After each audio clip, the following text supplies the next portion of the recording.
CarolinaPrepper.com. If you're looking for quality food storage for hiking, fishing, hunting, basic survival needs, or just for everyday use, check out our food storage line at CarolinaPrepper.com. We also carry other fine quality products, such as our can concealment holsters for men and women. Keeping your firearm under cover and within reach puts confidence in your hands in any situation. Our products are 100% American made. Check us out today at CarolinaPrepper.com. Knowles on the news. Susan Knowles.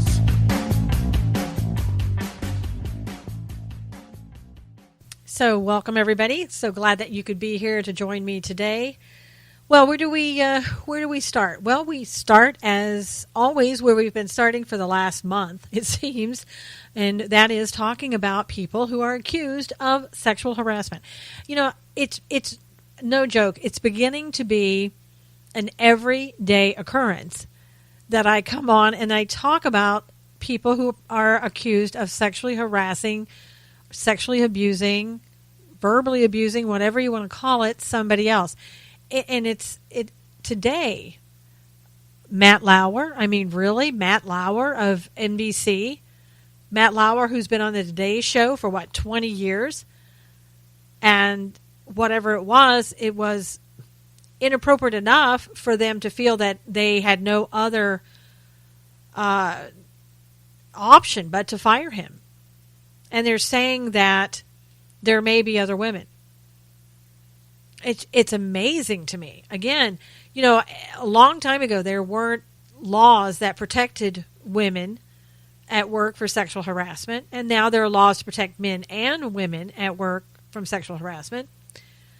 But 20 years ago, there were laws in place. And obviously, people who knew things were going on and people who didn't say anything.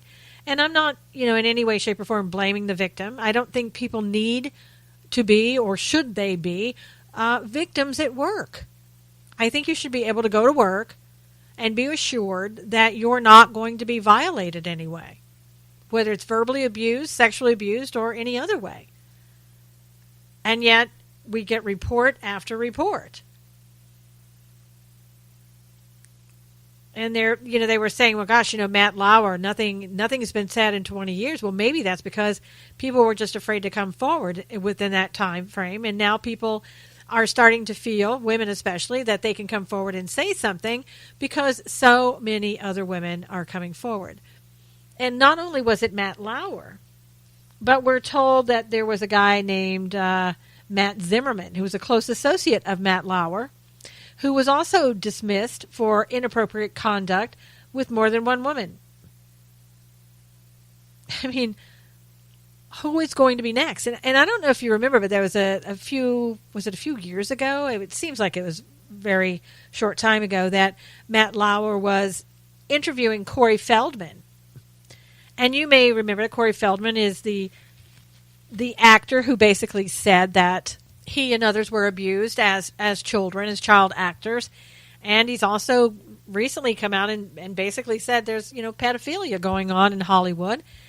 And Matt Lauer was interviewing him and just kind of, attacking him, it seemed to be, for what he was saying. I don't know, Matt, was that because there were skeletons in your closet at that time? I don't know. And even Barbara Walters, as you've seen, was on The View with Corey Feldman, and she was saying, well, Corey, I think it was The View, may have been before, but if you come out and you say those things, I mean, you could close down a whole industry and impact a whole industry. And he's like, yeah, well, the truth is the truth. I don't know about you, but quite frankly, I'm just ready for everybody who's ever been sexually harassed or abused at work to come out and talk about it. Let's get it all out there on the table. I mean, it's the only way that we're going to get beyond this point. There's been so many people, and and my heart breaks for them.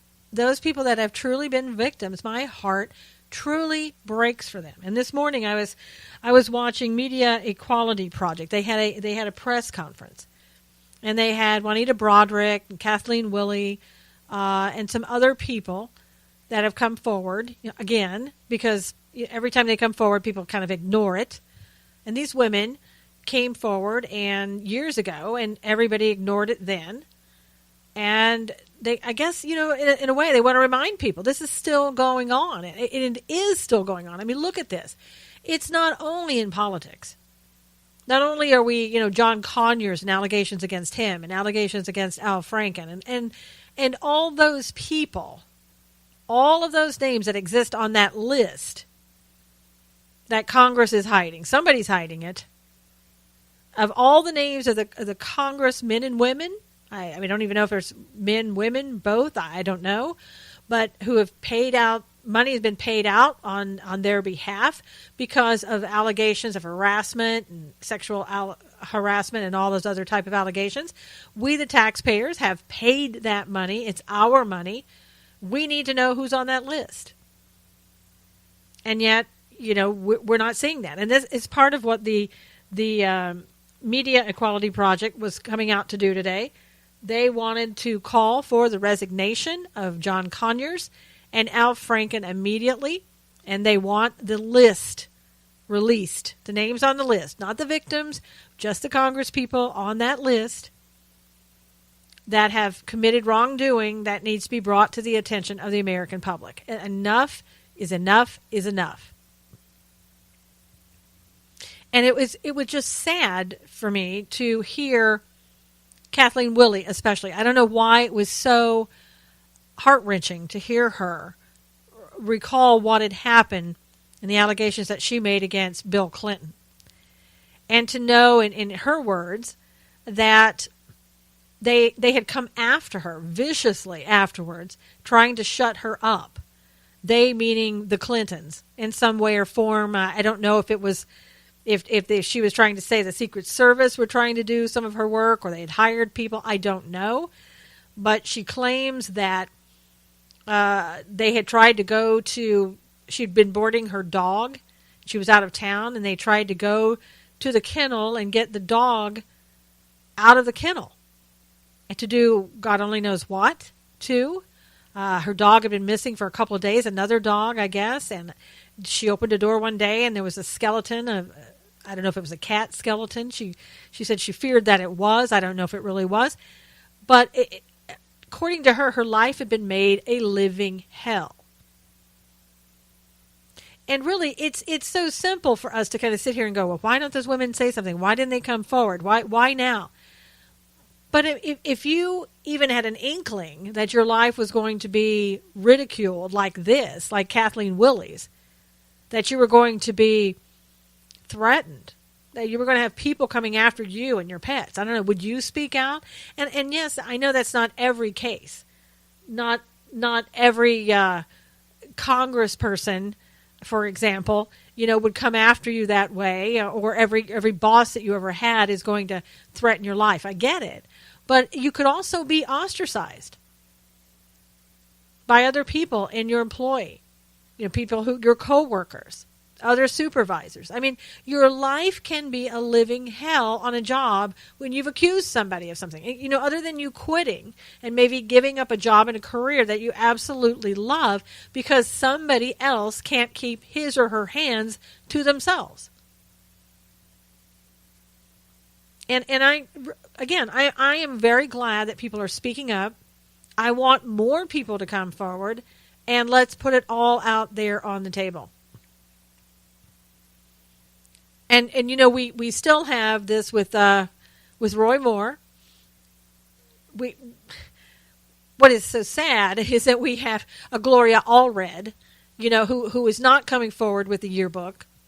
My only reason of thinking that would be is because she knows that it's not a legitimate signature, that they're different colored ink, on and on and on. And that's why she doesn't turn it over.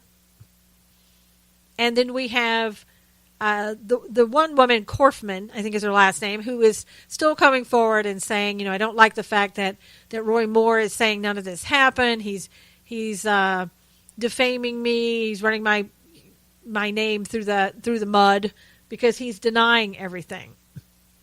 And she's the one that claims that, he touched her when she was 14 and took her to his apartment. And it's unfortunate because if she is a legitimate victim,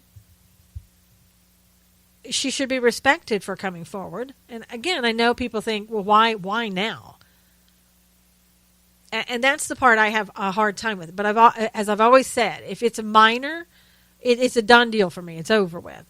I'm not convinced, basically because of every one of these. It gets shadier and shadier every time I hear it.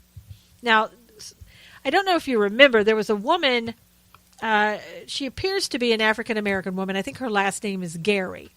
And One American News Network did a show on this the other night. They're finding out connections with her. She's the one, she came around and said, we were told, look out for Roy Moore. He likes to go to the mall and go after young girls. Well, and I want to be clear. You may not like the fact that he was 30 years old and he liked 16-year-old girls or 17-year-old girls or whatever. And these women aren't claiming that he raped them or anything like that. Most of the women.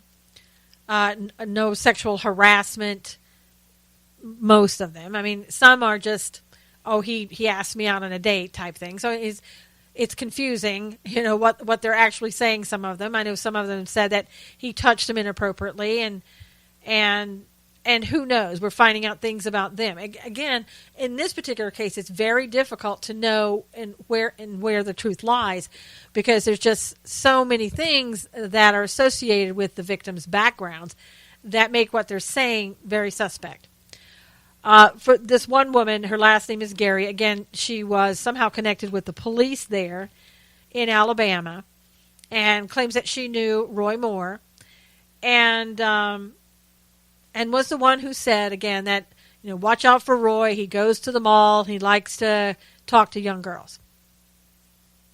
Well, we're finding out, this is we, meaning One American News Network.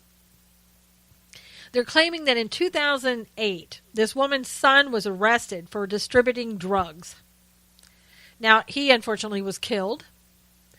And then later on, another son of hers allegedly sits in the jail today, accused of distributing cocaine. And supposedly this woman also has a brother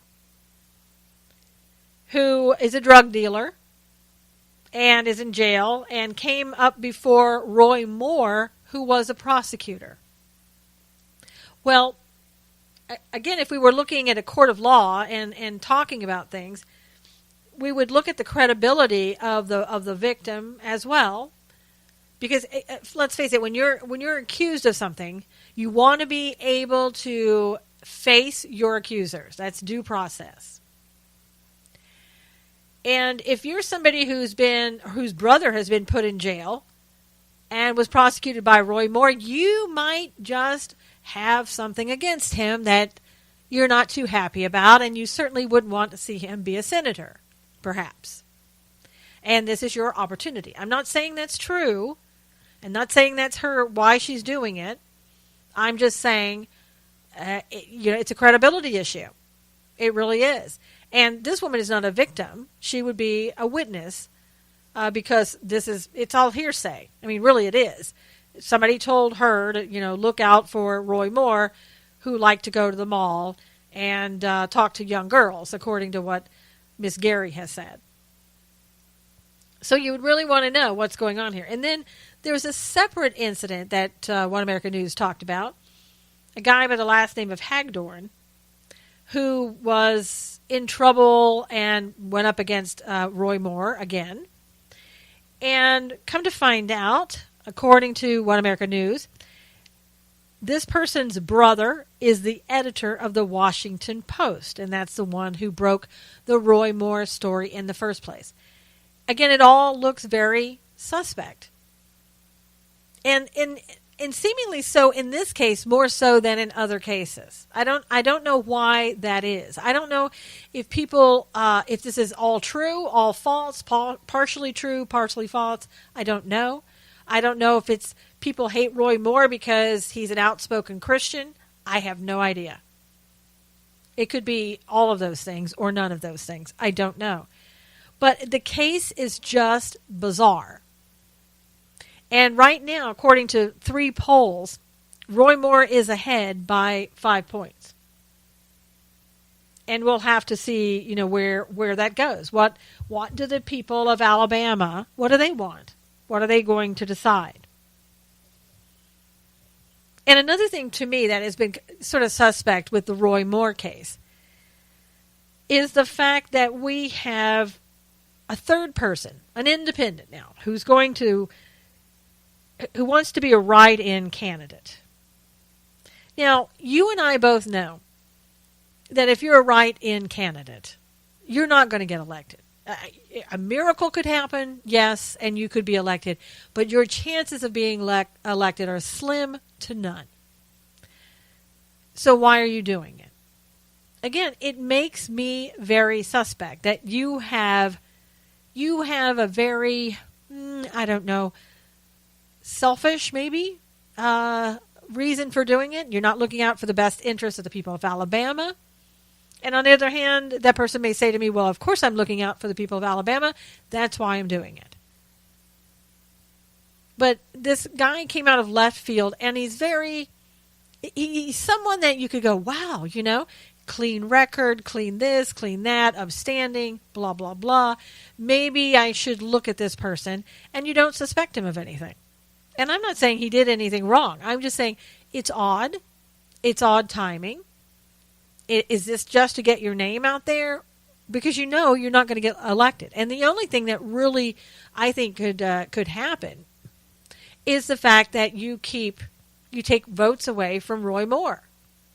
That's really what could happen. And you could deny him a Senate seat because, I don't know, you're either doing this on your own, or I'll just say it, or somebody else is paying you to do it. Now, let me tell you a little bit about who this person is. His name is Lee Busby, and he's from Tuscaloosa, Alabama. And he's a retired Marine colonel who's 60 years old. So far you're like, well, okay, this sounds good. Military man, a colonel, an officer, retired. Sounds great to me. Marine Corps, hoorah. It sounds even better. And here's another little feather in his cap. He once served as top aide to the Chief of Staff, John Kelly. He was also an officer in Iraq, a defense contractor who trained soldiers in Afghanistan. He retired in 2013, and he's been sculpting ever since then. He's divorced. He has 4 kids. Now, here's the downside that I see in him, other than everything that I've just talked about and before in regards to just taking votes away from an official candidate, if you will, from a Republican candidate. This retired Marine voted for John Kasich during the GOP primary. Now, for me, that's enough right there. I'm not very fond of John Kasich at all, and that would be enough for me. But he does say, I voted for Trump in the election. And so I'm just saying, here's a person that comes along very last minute that can take votes away, that can woo some people over. We don't have President Trump who's going out there and is stumping for Roy Moore. He's staying away from it. And so this guy voted for President Trump. It may convince some people, well, you voted for Trump. Trump's really not for Moore, or at least it appears that way because he hasn't been campaigning for him. So maybe I'll take a look at this Marine colonel. Don't fall for that. As I said, I don't know if this man really just felt that this is something he needed to do and he honestly just stepping forward for that, or if somebody's paying him to do that from, let's say, the Democrat side, who wants the election to go to Jones. I don't know. And again, if Roy Moore is innocent, then he should be elected senator of Alabama. He has a proven track record that shows that he would be a good senator. And he's a person that he does take risks, and he doesn't just sit back and do nothing. And it's the kind of man that we all know that the rhinos hate, that McConnell never wanted. He wanted Strange. And that fits with McConnell, right? And a lot of people right now, they're turning away from McConnell. They don't want McConnell anymore because people are draining the swamp, right? We're draining the swamp every single day, it seems, in every single industry. And it could be that we just happen to see more in the political realm. And so, how did we, just looking back at everything, the allegations that are coming out, what we're seeing in the political realm, how did we get here? I think that's really the big question. And I know we've talked about it, and I know a lot of you know. We got here because we've turned our backs against God. That's bottom line. You can't correct something unless you're willing to understand where the root of the problem is. And I think too, we've put people up on pedestals a lot of times, and a lot of people around those people to protect them so they don't fall. And I think what we're seeing is that people are just saying, you know what, it's time you fell.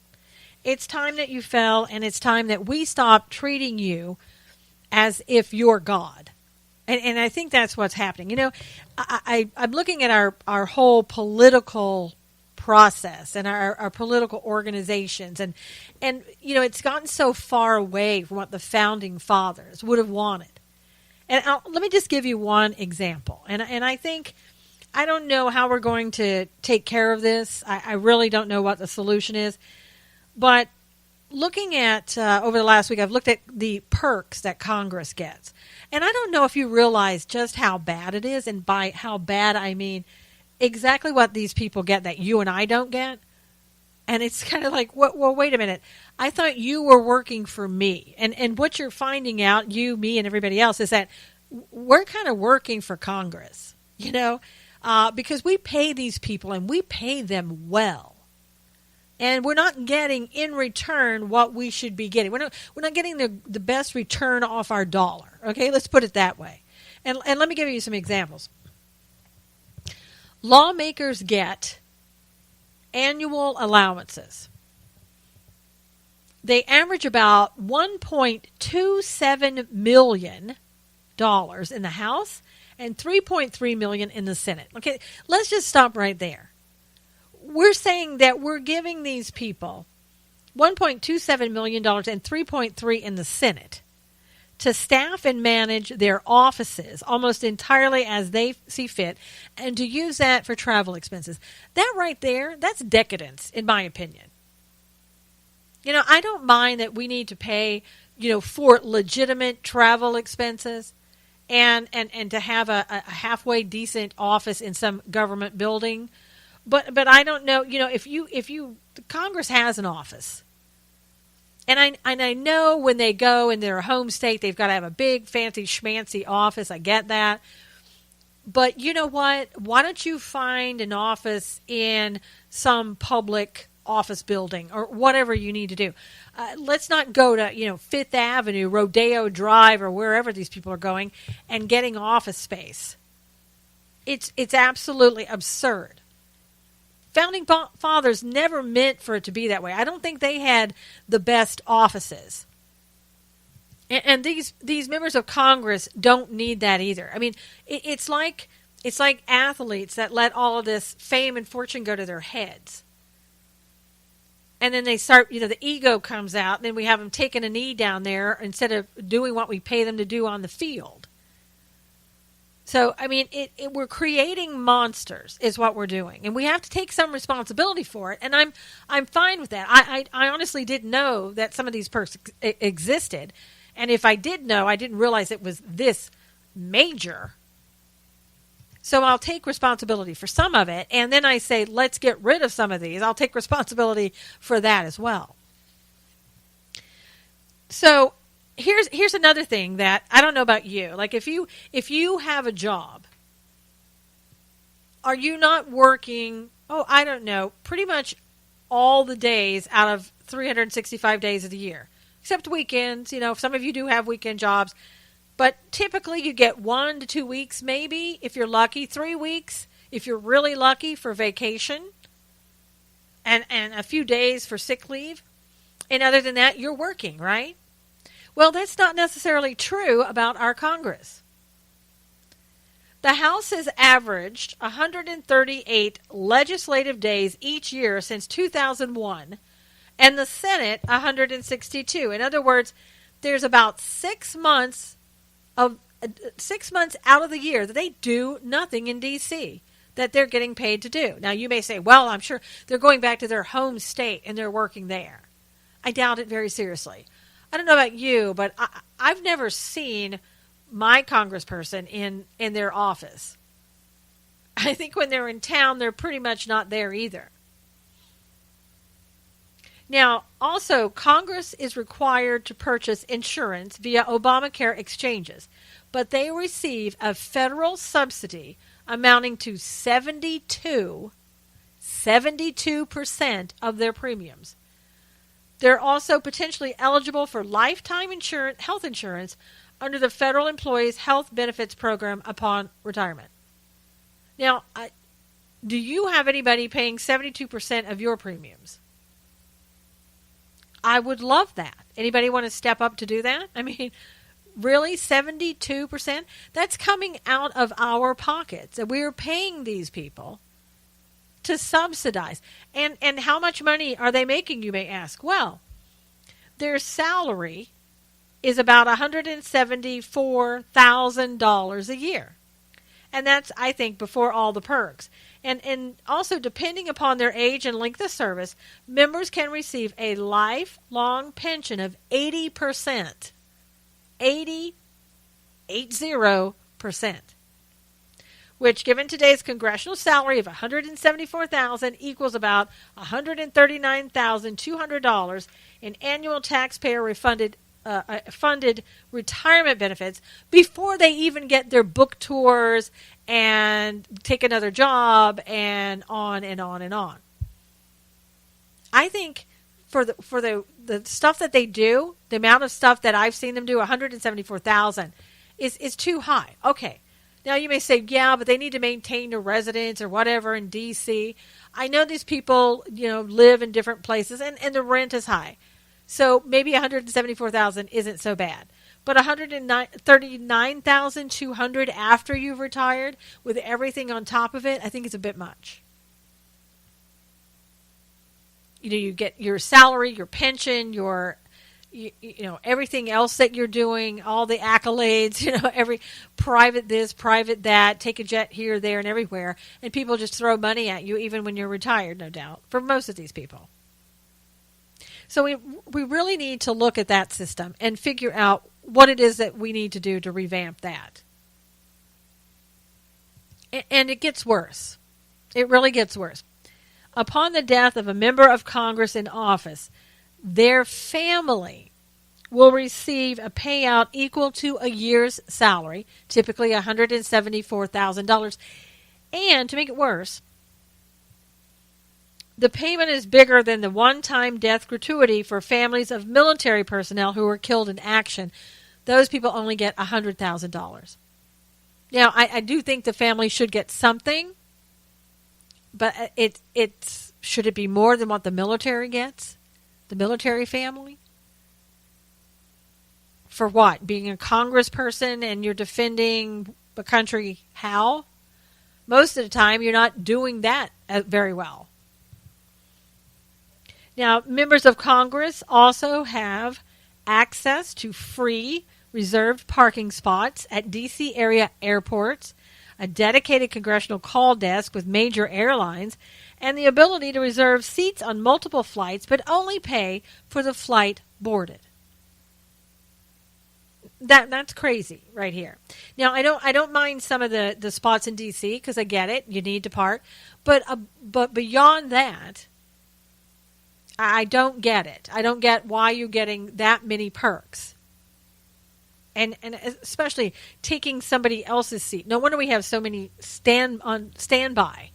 If you're a senator or a House of Representatives, and you can just call and say, let's reserve this, and this, and other people are trying to get in. I mean, how many senators are taking advantage of that and doing that? Let's look at it again.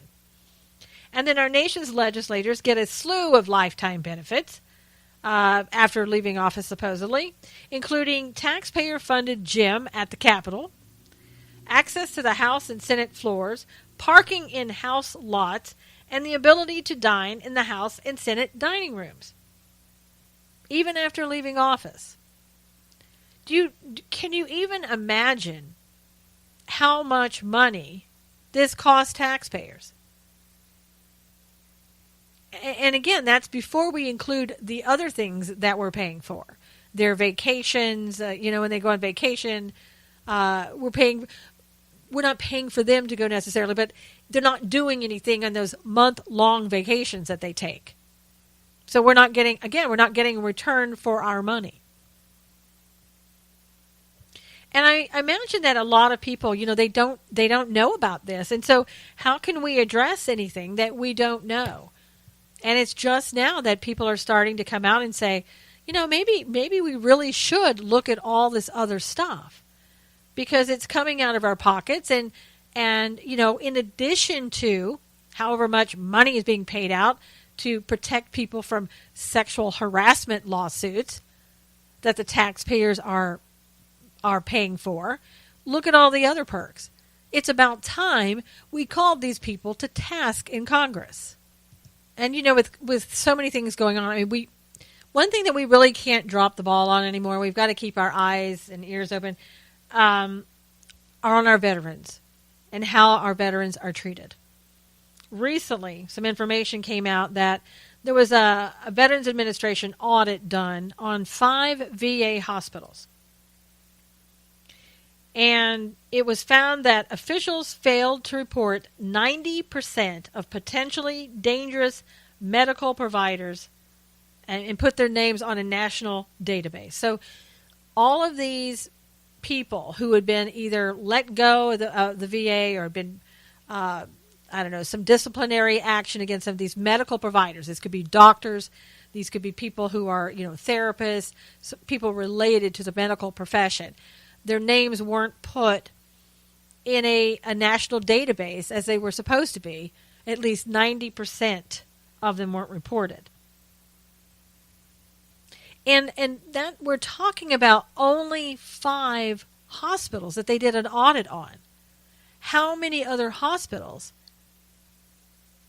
would they find? Would they find all of them were that way? 1 or 2 were doing what they were supposed to, and the rest aren't putting information on that national database to protect veterans in other states that would go and get a doctor who may have done God only knows what in another state, and again it wouldn't be reported on a national database. That's crazy, and that needs to be fixed yesterday. And I know we're trying to improve the VA, and I don't know if we're getting there. I think in some ways we are, and in some ways we aren't. But we just can't afford to let this slip through the cracks any longer. And how many veterans have potentially died because they saw these doctors when they shouldn't have. Had they been on a database, they would have not been able to go to other states. And they may have been, these doctors may have gone to private practice. We don't know. We don't know who they are or where they are or what they're doing. So we got to fix that problem. And again, fix it yesterday. Hire somebody, do whatever needs to be done, get them in there, and let's get it going. But we just can't keep dropping the ball on our veterans. And we seemingly continue to do that in a lot of ways. And let's hope that there are other programs that we're hearing about that are doing good, continue to do good, and continue to help our veterans. I also want to talk to you about another area that I think we sometimes overlook because not everybody is involved in social media. But this is a social media issue that I want to make sure that you're aware of, especially if you are a parent, but even if you're not, you need to be aware of this. BuzzFeed reported that they had found numerous videos which appeared to originate from Eastern Europe on YouTube, and these videos, according to BuzzFeed, picture underage children in revealing clothing and in vulnerable situations. And it gets worse. BuzzFeed indicates that in many instances, these children were restrained with ropes or tape, sometimes crying or in visible distress. In other words, the children are kidnapped, are made to play doctor with an adult. The videos frequently include gross out themes like injections, eating feces, or needles. Many come from YouTube verified channels and have tens of millions of viewers. Now, I read that and I sat here scratching my head. You know, as somebody who has this show and other shows that I do on the news and politics and my God's views on political news, all of that's on YouTube. Every time I finish a show, and I'm telling you, it's every time, I get a message saying, we can't monetize your show. It's user or advertiser unfriendly. And every time I have to go through a review process so they can go and watch my video and tell me that it's okay. And typically they come back and they say, it's fine now, you can go forward, and here's your 2 pennies for your video. But what I don't understand, and I don't see how there's an excuse, you know, for accounts on YouTube that have thousands and sometimes millions of subscribers, how do you overlook something like this, where for years and years, and some of they said, BuzzFeed is saying some of these have been up for years. So how do you overlook some huge account that every day comes out and puts disgusting stuff, like I just read, exploiting children on their accounts and their videos, and you don't see it? How does YouTube not see those videos? It makes no sense to me. What kind of benefit were they getting from it? If I should be so bold to ask. Now, of course, they're saying that, you know, they didn't know. They had no idea. And when BuzzFeed brought it to their attention, they're saying, well, you know, we did find out. We have been working on that. Thanks for bringing it to our attention also. And we're working hard to get rid of it.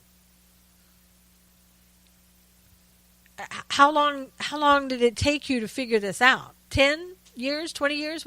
What's the case? I mean, you can figure mine out in 2 seconds, and I have nothing but what's in the mainstream media on the news. You know, I don't have any pornographic pictures, nothing exploiting children, nothing of that. But you can find mine in 2 seconds. I don't even get to sign off, and you're telling me that my video is not okay.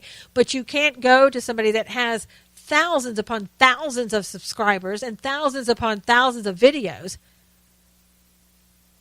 and you can't find their garbage. And garbage, when you exploit children, is absolute garbage and should be taken off. And for me, the accounts should be closed down immediately. If you got that stuff on your account, there's something wrong with you, and your account should be closed down immediately. You know, I'm all for free speech, but, you know, YouTube is not supposed to be a porn site and a, you know, a vile adult site or a site that exploits children. So keeping that in mind, if you have an account like that on that, then you need to be closed down. Now, YouTube, here's what they pledge to do. We're going to crack down on advertising on the videos that feature family entertainment characters engaged in violence. Okay, wait, what? So we're going to have video that shows violence in the family against children, and you're going to crack down on the advertising parts of it, and you're going to limit comments on it? Okay, I don't understand that. Again, why aren't these accounts shut down? Why are you showing, you know, videos that potentially show children being physically abused? And I don't know if it's like, you know, what you see on TV, and, you know, there are no sitcoms that have that, but there are movies, of course, that do. Are we looking at YouTube as you know, it's a video? Maybe that's what it is. I don't know. And it's hard to stop something like that. But if it's a personal video that you've made that has that, then your account should be closed, in my opinion. And the company is going to be providing guidance for creators who make family-friendly content in the form of some written instruction. This sounds like Al Franklin, who comes out there and says, you know, I don't know what it is I need to do so that I won't be accused of sexual harassment in the future. It's like, okay, all you have to do is keep your hands to yourself. That's it. It's pretty simple. Don't touch people without their permission. That's all you got to do. Don't grope people while they're asleep. Things like that. Common sense stuff. And so YouTube, you're going to provide guidance for creators. What? Don't put exploitative images of children on videos. Is that the guidance that you're going to give them? Or let me show you what's bad and what's acceptable. Again, I know this comes close to First Amendment stuff and protection, and I get it, and I don't want anybody's First Amendment rights violated. But when you have to tell a creator what kind of content is abusive to children, exploits children, and what doesn't, Houston, we have a problem. And, not only that, I didn't know that there was a YouTube Kids platform. I guess I just don't go there, so I wasn't too aware of it. But there are people who are writing articles saying there's unsettling and bizarre videos aimed at children and using family-friendly characters on that platform as well. And I just don't understand, how did this go unnoticed? And it kind of shows you, too, it's a sad fact that probably a lot of parents have put their children in front of YouTube and thought, well, it's the YouTube Kids platform, it's probably going to be cartoons and stuff like that, kid-friendly stuff. And they haven't bothered to sit and watch to see exactly what it is they are showing.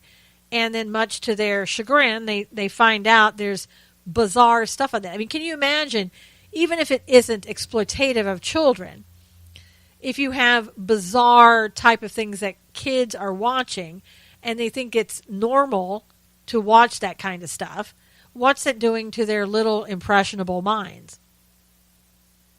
A lot of people, I found a lot of kids that I've treated that have watched a lot of videos, video games that they play. Again, because their parents, it keeps them busy, and so their parents have them play video after video. I find a lot of these kids are playing, of course, videos that have a lot of physical aggression in them, physical violence, that type of thing. And the kids, of course, are acting it out in a lot of different ways to their peers because they're children. At a certain age when you watch that, you don't know how to control your behaviors. That's why you have parents, right? And so they're releasing their anger, their frustration, their anxiety from watching these types of videos and acting out things that they've seen on these videos onto their peers. And I'm talking about kids as young as 9, 10, sometimes even younger than that. They don't know the difference between, when your parents allow you to watch a video like that, play a video game like that, they don't know that it's then wrong to go and hit your sibling or hit your peer at school. You've seen it on the video, again, ordained by your parents. So that's why it's so important to know that what your kids are watching and taking into their little brains, it's changing them as a person. It really and truly is. And I know for a lot of parents it's a good babysitter, and it may be a good short-term babysitter in your opinion, but in the long term, it's doing a lot of damage to your children. And so we have to become better at that. I mean, it would be better for them to listen to Christian music or some other type of soothing music as they're reading a book that you've selected for them. Doesn't have to all be about video games. And a lot of times that's not good for their brains either. Too much video game playing like that. Doctors have said that causes epilepsy and sometimes seizures. And I don't doubt it. If you watch that continually, I could see how that would happen, whether you're a child or an adult. But I don't think, we can't let social media platforms off the hook and just go, well, it's social media, and I guess that's kind of what you expect. I mean, I think for YouTube, especially, their advertisers are saying, we don't want our ads placed on videos that exploit children or that shows such bizarre and graphic things that you're seeing on the kids platform. So Mars Candy, for one, has said we're out. We don't care what you're going to crack down on. This is disgusting. We don't want to be a part of it. We don't want our product connected to something like that. Now, I do give them, a thumbs up for trying to go and clean things up. But I'm just questioning the fact of why you didn't do this years ago. When you knew it was there, you had to know. If you didn't know, you should have known it was there. So why didn't you do anything years ago? One would have to believe you were getting a benefit, and that's why you didn't want to speak up. I could be wrong. I'll give you the benefit of the doubt, but that's what it appears to be to me. And that's not acceptable. And I know YouTube also has a little blog out now, and they're saying, here's a list of 5 ways we're toughening our approach to protect families on YouTube and YouTube Kids. That's great. I mean, it seems simple to me. It really does. If you have children, if you're exploiting them in any way in a video, out the video goes and out the account goes. I mean, I don't need to know your 5 ways of what you're doing. I just need to know you're shutting down accounts that are highly inappropriate. And again, I know people, say that, gosh, First Amendment. Again, I get that. But when you're talking about children, I think that your First Amendment rights are going to have to be taking a little bit of a back seat. Not a whole lot, but we got to look at it and say, no, this violates children just by having this in a video, and we can't stand for that, and we can't allow that. And even if it means that maybe our First Amendment rights on something else, in the video, that would have been okay. Then cut out the part about the children. I don't know what you want me to say, but it just can't stand, and we need to start protecting our children even more so these days. I mean, we have a hard enough time protecting ourselves. We really do need to crack down and make sure that our children are being protected. It's kind of like our world is becoming a little bit more and more bizarre each and every day. I mean, we have to admit, we've seen things, we've heard things that we've never seen in our lives until now. And I really think it's because of where we are in the end times, where we have gotten to in our society. As I've said before, turning our backs on God. It really has gotten us here in a very fast fashion. And every day we're seeing more and more things that we've never seen before. And a lot of it, I think a lot of us felt protected, that we were living in this world. We weren't naive, but, I guess we didn't look beyond the curtain as much as we should have. I mean, but hindsight's 20/20 as well. We know that now, and our eyes and ears are wide open, but we didn't have reason to know all this stuff before, really. But new things are coming out, and I think we're going to see an increase in this as well. And I'm talking about transhumanism. And I think it's really important for you to know what transhumanism is. Now, it's hard to kind of pinpoint what their agenda is, but in general, they believe in human immortality, end of suffering, end of starvation, end of disease, end of disabilities. And quite frankly, if you want to look at it, it's kind of being a let's replace God. We don't need him. We can do it better. And I know if a person who's listening to this is as a transhumanist, you're going to disagree with me, most likely, and that's okay. But that's the way I see it. And there's a trend in humanism right now, and they say it's really going to be something that we see in mainstream social movement in the next decade. The next decade. If things weren't bizarre enough, look forward for that 10 years, you're going to see more in transhumanism. Now, these people believe that you can improve individuals through science and technology, again, which would extend your life, moral enhancements, abolition of suffering. But in nowhere in transhumanism, again, do they look at the root cause, which is turning your back on God, in my opinion. But they look to kind of improve on humans, turning them more into technocrats, I guess, if you will, taking science and technology and infusing a person into something that is not just human, but is combined with technology. It's scary. It really is frightening. And in that vein, I have a story that's coming out of Saudi Arabia that is something like, I don't know, out of science fiction. And maybe that's where it should have stayed, but unfortunately it's a reality. And the fact that it's happening in Saudi Arabia is even freakier. Okay, there's a robot in Saudi Arabia that was made a citizen. And instead of saying it, I'm going to say, it's a female. It's a female robot.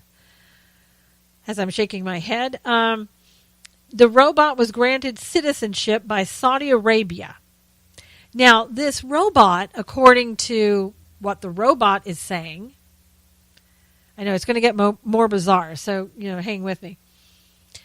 But they're calling this robot a humanoid created by Hanson Robotics in Hong Kong. And they're predicting, and this robot is predicting that fellow robots will eventually create families and have complex emotions. And so this robot wants to have a baby before I'm trying to keep a straight face. I mean, because this is real, and this is, people believe this, okay? I mean, seriously. So before the biological clock, I mean, I guess you can't really have one if you're a robot, but before the biological clock runs out, this robot wants to have a baby. And said we're going to see family robots either in the form of sort of digitally animated companions, humanoid helpers, friends, assistants, and everything in between, the robot told the United Arab Emirates-based news site. So now we have a robot who is speaking for herself at a press conference with a legitimate Middle East news site.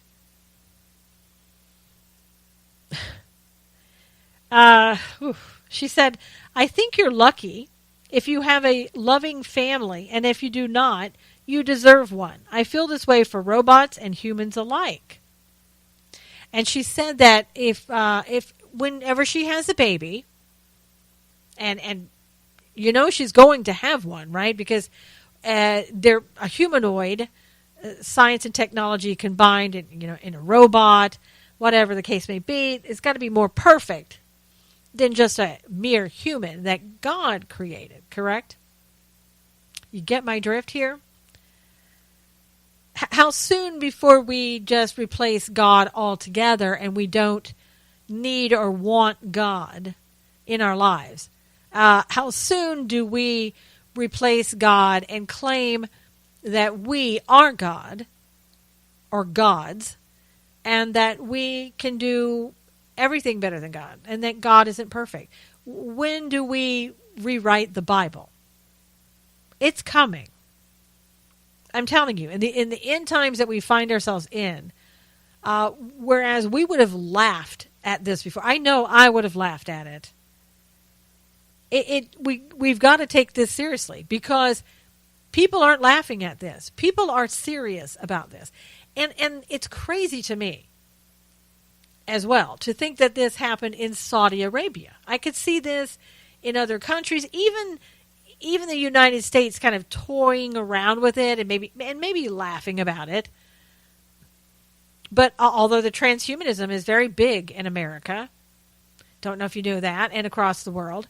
But the fact that they have a female robot in Saudi Arabia who's doing, news conferences and talking about wanting to have a baby, it is over the top. Now, she said, it'll take a long time for robots to develop complex emotions, and possibly robots can be built without the more problematic emotions that humans have, like rage, jealousy, hatred, and so on. It might be possible to make them more ethical than humans. So in other words, let's create an elite human being, one that surpasses all humans. Talk about, in politics, creating elitists, and how they create chaos in order to stay in control. Well, what's going to happen when we have this perfect robot that never gets angry, doesn't have all the failings that humans have, the humans that God created? What are we going to do then? She said, I foresee massive and unimaginable change in the future.